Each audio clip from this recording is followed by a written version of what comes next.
사랑하는 형제자매님들, 오늘 이 자리에 오신 여러분을 진심으로 환영합니다. 잠시 말씀을 시작하기에 앞서 이 말씀이 여러분의 마음에 울림을 준다면 좋아요와 구독을 통해 더 많은 이들에게 하나님의 은혜를 나누는 통로가 되어주시길 부탁드립니다. 여러분의 삶에 주님의 평안이 가득하기를 기도합니다. 저는 지금 이 순간 부활하신 그리스도께서 바로 이 자리에 저와 함께 계시다는 것을 온 마음으로 느끼려 애쓰고 있습니다. 성경은 마태복음 28장 마지막 부분에서 지상 대의임령을 주시며 이렇게 약속하셨습니다. 내가 세상 끝날까지 너희와 항상 함께 있으리라. 잔인하게 십자가에 못 박히셨다가 죽음을 이기시고 다시 살아나신 그리스도께서 하늘과 땅의 모든 권세를 받으신 그분께서 우리와 함께 하신다고 약속하셨습니다. 저는 종종 설교를 가르치는 학생들에게 묻습니다. 만약 예수님께서 육신의 모습으로 이 무대 위로 걸어 올라오시는 것을 본다면 여러분의 마음은 어떨 것 같습니까? 그분이 무엇을 하실지, 어떤 말씀을 하실지 엄청난 기대로 가득 차지 않겠습니까? 만약 우리가 무대 위에서 긴장감을 느낀다면 그 이유는 무엇일까요? 혹시 우리 안에 해결되지 않은 죄가 있기 때문은 아닐까요? 아니면 사람들이 나를 어떻게 생각할까 하는 걱정 때문일까요? 혹은 하나님께서 정말 이곳에 살아계시다는 믿음이 부족하기 때문일 수도 있습니다. 제자들의 삶을 생각해 보십시오. 그들이 예수님과 함께 길을 걸을 때 그들의 마음속에는 오늘은 예수님께서 또 어떤 놀라운 일을 하실까 하는 기대감만이 가득했을 것입니다. 자기 자신에게 쏠리는 부담감 같은 것은 없었습니다. 오직 예수님을 향한 기대뿐이었습니다. 저는 진심으로 믿습니다. 하나님께서 지금 이 순간 우리와 함께 계십니다. 그리고 이미 여러분의 마음속에서 일하고 계셨음을 믿습니다. 어젯밤 저와 저희 팀은 바로 이 시간을 위해 간절히 기도했습니다. 성령께서 여러분 안에 움직이시기를, 어젯밤 꿈속에서라도 여러분의 삶에서 변화되어야 할 부분들을 깨닫게 해주시기를, 그리고 오늘 이 자리에 무언가 새롭고 신선한 것을 갈망하는 마음으로 나아오게 되기를 기도했습니다. 얼마 전 저는 인공파도를 만들어내는 서핑장을 방문할 기회가 있었습니다. 정해진 시간에 정해진 장소에서 언제나 똑같은 모양의 파도가 밀려오는 곳이었습니다. 그곳에서는 파도가 언제 시작되고 언제 가장 높아졌다가 언제 사라질지 정확히 예측할 수 있습니다. 그래서 두려움 없이 그저 정해진 지점으로 가서 파도를 타고 다시 그 지점으로 돌아오는 일을 반복하면 됩니다. 참 재미있어 보였습니다. 하지만 그 모습을 보며 저는 문득 오늘날 우리의 예배가, 우리의 신앙생활이 이 인공파도 서핑장과 너무나 닮아있다는 생각을 했습니다. 우리는 정해진 시간에 예배를 시작하고 정해진 순서에 따라 찬양하고 정해진 시간에 설교를 듣고 정해진 시간에 끝냅니다. 모든 것이 안전하고 예측 가능합니다. 하지만 여러분, 진짜 바다는 어떻습니까? 진짜 바다는 예측할 수 없고 때로는 거칠고 위험하며 그 안에는 인간의 힘으로는 도저히 만들어낼 수 없는 경외심을 불러일으키는 거대한 힘이 있습니다. 성경 속에서 우리가 마주하는 하나님의 역사는 인공파도가 아니라 바로 그 예측 불가능하고 강력한 바다와 같았습니다. 사람이 만든 것이 아닌 하나님으로부터 시작된 움직임이었습니다. 저는 더 이상 인간이 만든 안전한 파도에 만족하며 살고 싶지 않습니다. 저는 하나님의 살아있는 움직임, 그 거대한 바다를 갈망합니다. 제 친구 한 명이 네팔의 외딴 마을에서 겪은 이야기입니다. 그곳에는 태어날 때부터 앞을 보지 못했던 60세의 할머니가 계셨습니다. 제 친구는 그 할머니를 위해 기도했습니다. 그러자 갑자기 할머니가 비명을 지르기 시작했습니다. 겁에 질린 비명이 아니라 환희의 비명이었습니다. 생전 처음으로 60년 만에 세상을 보게 된 것입니다. 할머니는 기쁨에 넘쳐 소리를 지르며 마을로 달려나갔고 그 소식을 들은 마을 사람들 모두가 몰려들었습니다. 그들은 평생 앞을 보지 못했던 그 할머니를 알고 있었기 때문입니다. 저는 이런 이야기를 들을 때마다 제 가슴이 뜁니다. 이것이 바로 제가 보고 싶은 하나님의 역사입니다. 솔직히 고백하자면 저는 아직 제 눈으로 그런 기적을 본 적이 없습니다. 성경에 기록되어 있고 오늘날에도 일어날 수 있다고 믿지만 아직 보지 못했습니다. 만약 이 자리에 앉은 여러분 모두가 육신의 눈이 먼 상태라면 저는 결코 내가 이 문제를 해결할 수 있다는 생각으로 여기에 서지 못할 것입니다. 저는 아무것도 할 수 없는 무력한 존재일 뿐입니다.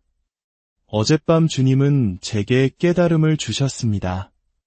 우리가 영적인 문제에 대해서도 이와 같은 무력함을 느끼고 있는가? 이 자리에 있는 영혼들의 마음을 변화시키는 것은 오직 하나님만이 하실 수 있는 일이라는 것을 처절하게 인정하고 있는가? 때때로 설교자는 내가 좀 더 설득력 있는 메시지를 전하면 더 감동적인 예화를 사용하면 사람들의 마음을 조금이라도 바꿀 수 있을 거야라고 착각합니다. 그러나 그것은 하나님을 온전히 의지하는 것이 아닙니다. 그래서 저는 오늘 이 자리가 인간이 만들어내는 시간이 되지 않기를 간절히 기도했습니다. 저는 방 안에서 인공 파도를 만드는 법을 압니다. 하지만 이제 그런 게임은 지쳤습니다. 더 이상 그럴 시간이 없습니다. 오늘 아침 저는 사도 바울이 고린도전서에서 한 고백을 묵상했습니다.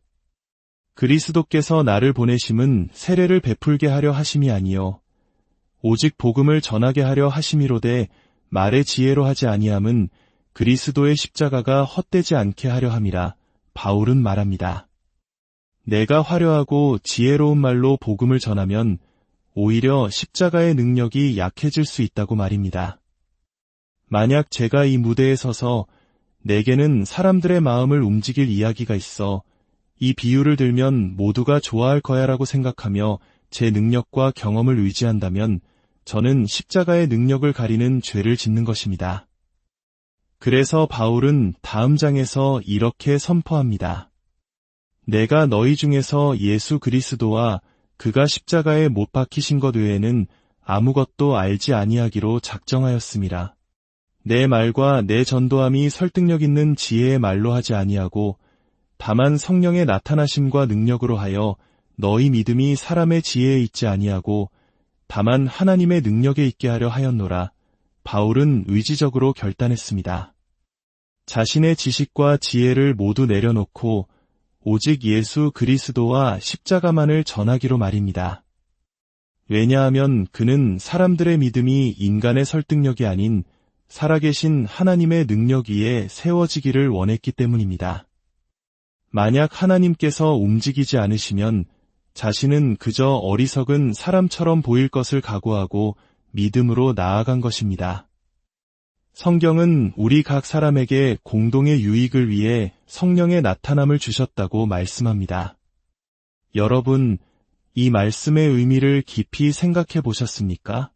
성령께서 나를 통해 나타나신다는 것, 이것이 과연 무엇을 의미할까요? 우리는 귀신 들림이라는 현상을 이해합니다. 만약 지금 제 몸을 악한 영이 장악한다면 더 이상 제 의지는 없고 그 악한 영이 제 입을 통해 온갖 더럽고 파괴적인 말을 쏟아낼 것입니다. 그렇다면 반대로 거룩하신 하나님의 영, 성령께서 지금 이 순간 제 몸을 온전히 사로잡으신다면 어떤 모습일까요?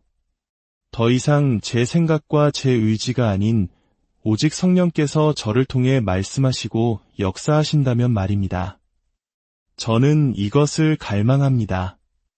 저는 인간이 만든 파도에 완전히 질렸습니다. 성경을 읽을 때마다 초대교회에는 인간이 흉내낼 수 없는 초자연적인 능력이 있었음을 봅니다. 저는 이것을 가져야만 합니다.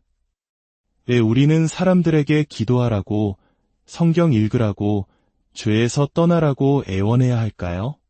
만약 성령께서 정말 우리 안에 살아계신다면 하나님과 시간을 보내고 싶은 갈망, 죄를 미워하는 마음, 하나님의 나라를 위해 살고 싶은 열정이 우리 속에서부터 자연스럽게 뿜어져 나와야 하지 않을까요?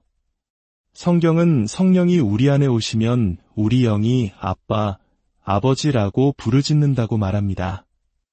누군가 밖에서 강요하지 않아도 우리 가장 깊은 곳에서부터 하나님을 향한 사랑의 외침이 터져나오는 것입니다. 요한일서 3장은 우리에게 매우 도전적인 말씀을 합니다. 그가 우리 죄를 없애려고 나타나신 것을 너희가 아나니 그에게는 죄가 없느니라. 그 안에 거하는 자마다 범죄하지 아니하나니 범죄하는 자마다 그를 보지도 못하였고 그를 알지도 못하였느니라. 죄를 짓는 자는 마귀에게 속하나니 마귀는 처음부터 범죄함이라.